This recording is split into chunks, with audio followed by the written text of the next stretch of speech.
புதுச்சேரி வீராம்பட்டினத்தில் கடலோர காவல்படைக்கு ஹோவர்கிராப்ட் தளம் அமைக்க எதிர்ப்பு தெரிவித்து மீனவர்கள் போராட்டத்தில் ஈடுபட்டனர். இதுகுறித்து நம்முடைய செய்தியாளர் விவேக் அளித்த தகவல்களை இப்போது பார்க்கலாம்.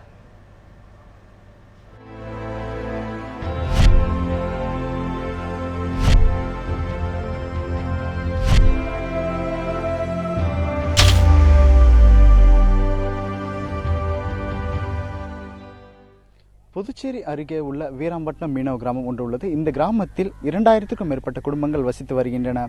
இந்த கடற்கரையில் இந்திய கடலோர காவல் படைக்கு சொந்தமான ஹோவர்கிராப்ட், அதாவது நீரிலும் நிலத்திலும் செல்லக்கூடிய ஓவர்கிராப்ட் படகு நிறுத்தக்கூடிய தரைத்தளம் அமைக்க கடந்த ஜனவரி 15ஆம் தேதி பொங்கல் அன்று முதல்வர் ரங்கசாமி அவர்கள் இந்த இடத்தில் அடிக்கல் நாட்டினார். இந்த இடம் 36 ஏக்கர் நிலப்பரப்பில் அமைந்துள்ளது. இந்த இடத்தில் 36 ஏக்கர் நிலப்பரப்பில் இந்திய கடலோர காவல் படையின் ஓவர்கிராப்ட் படகு நிறுத்தும் தரைத்தளம் அமைக்கப்பட்டு வருகின்றது. இந்த இடத்தில் தான் அது அமைக்க இடங்கள் ஒதுக்கப்பட்டு தற்போது வேலைப்பாடுகள் நடைபெற்று வருகின்றன. அதன் பின்பு இந்த மக்கள் இங்கு இந்த தரைத்தளம் அமைத்தால், கடலோர காவல் படைகள் தரைத்தளம் அமைத்தால் தங்களுக்கு பிரச்சனை ஏற்படும் என்ற காரணத்தினாலும், தங்களது வாழ்வாதாரம் முற்றிலும் பாதிக்கப்படும் என்ற காரணத்தினாலும் தொடர்ந்து போராட்டத்தில் ஈடுபட்டு வருகின்றனர். தற்போது இது குறித்து மீனவ கிராம, அதாவது வீரம்பட்டினம் மீனவ கிராம பொதுமக்கள் நம்மிடையே இருக்கின்றனர். அவர்களிடம் இது குறித்து கேட்போம். ஐயா வணக்கம்.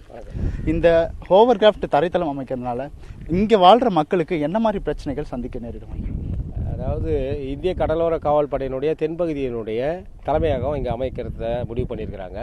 புதுச்சேரி மீனவ கிராமத்திலே பெரிதும் மக்கள் தொகை அதிகமாக இருக்கிறது வீராம்பட்டினம் கடற்கரை தான்.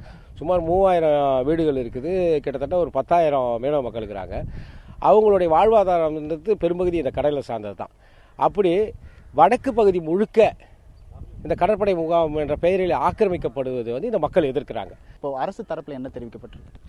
அரசு தரப்பில் காவல்துறை கண்காணிப்பாளர் வந்திருந்தார். வருவாய்த்துறையிலேருந்து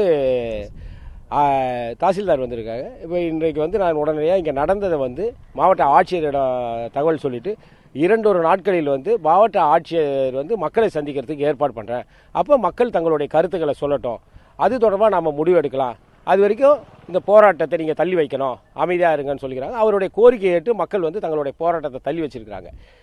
ஒருவேளை இந்த மக்களுடைய உணர்வுகளும் நியாயமான கோரிக்கையும் இந்த அரசு ஏற்று நடத்தலைன்னா கிட்டத்தட்ட 3000 குடும்பங்களும் 10,000 மக்களும் வசிக்கிற இந்த ஊர் ஒன்று திரண்டு தங்களுடைய எதிர்ப்பை பலகட்ட போராட்டங்களாக பல்வேறு வடிவங்களை வெளிப்படுத்துறதுக்கு அவங்க முடிவு பண்ணிக்கிறாங்க.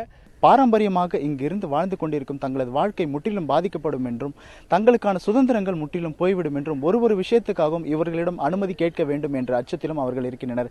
எனவே உடனடியாக இதனை தடுத்து நிறுத்த வேண்டும் என்று தெரிவித்துள்ளனர். அது மட்டுமின்றி இந்த திட்டத்தை கைவிட கோரி அவர்கள் தெரிவிக்கவில்லை என்றும், இந்த இடத்தை கட்டுமான பணிக்கான இடத்தை வேறு இடத்திற்கு மாற்றிக்கொள்ள வேண்டும் என்றுதான் தாங்கள் தெரிவிப்பதாக மீனவர்கள் தெரிவித்துள்ளனர்.